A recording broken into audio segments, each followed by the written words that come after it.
Not too long ago, the dollar was as good as gold. In fact, dollar bills were labeled gold certificates. So just imagine if the dollar was as good as gold once again. If confidence is one of the failures of our financial system right now, would a gold standard restore the faith and confidence and allow us to move on? The loudest voice in favor of dumping the faith-based Federal Reserve System going back to the gold standard is Congressman Ron Paul. He joins us now by phone tonight. Good to hear you, Congressman. Thanks for coming in. Appreciate it. Thank you. Good to be with you. So tell us what the possibility, how would we go about going back to a gold standard? Well, we have some pretty good history to look at. We can look at our own history. We went off the gold standard during the Civil War period, and gold price soared a couple $100 from $20. But at that, we lived in a different time then. In the 1970s, they passed a Resumption Act, and they had a 3-year period in the latter part of the 1870s, and there was a transition.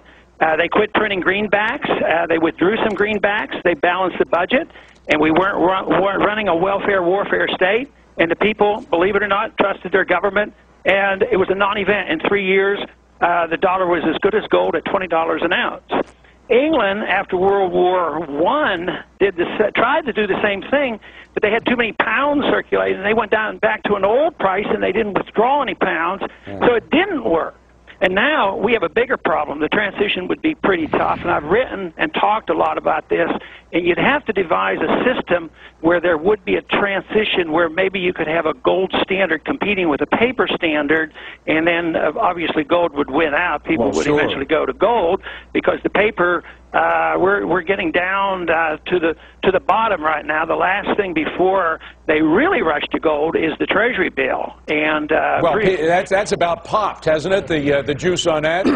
Yeah, you look at what the rates have done just recently. So if money quits flowing in there, or what if a few foreigners decide to dump some of that stuff, then the panic is uncontrollable. Then you're going to see gold, instead of being impressed with $20 a day, it might be $100 or $200 a day. I believe that is conceivable. All right. Well, let's see if we can get a close-up of what I'm holding in my hand right now. This is an old dollar. I don't know if you can see it. Can you get any closer than this? This is a silver certificate that was issued. I guess they stopped issuing them about 30, 40 years ago, something like that.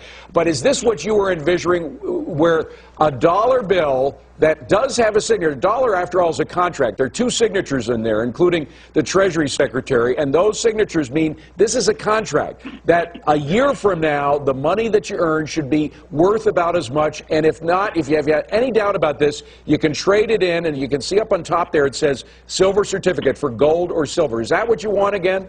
To some degree, but there's been a lot of writings about how you might do this in the private market and not have a government monopoly.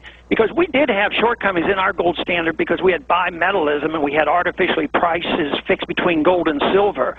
And you don't want that. You either have to be on a gold standard or a silver standard. But you could. Hayek has written about, you know, baskets of currencies and having this work in the private market. A competing currency could be private.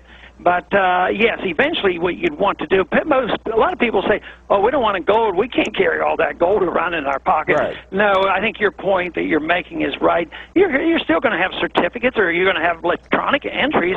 There are people today who are trying to promote this idea through electronic gold. But the problem is the legal tender laws force us to use dollars in all settlements. So one of my goals in Washington to move in that direction would be to repeal legal tender laws. Actually, all we need to do is obey the Constitution, because it's still very clear, it hasn't been repealed, that only gold and silver can be legal tender. Believe it or not, they don't even obey the Constitution anymore. We believe it now. We've seen enough examples of that, unfortunately, the past couple of months. Congressman, thank you so much for being here. Appreciate it.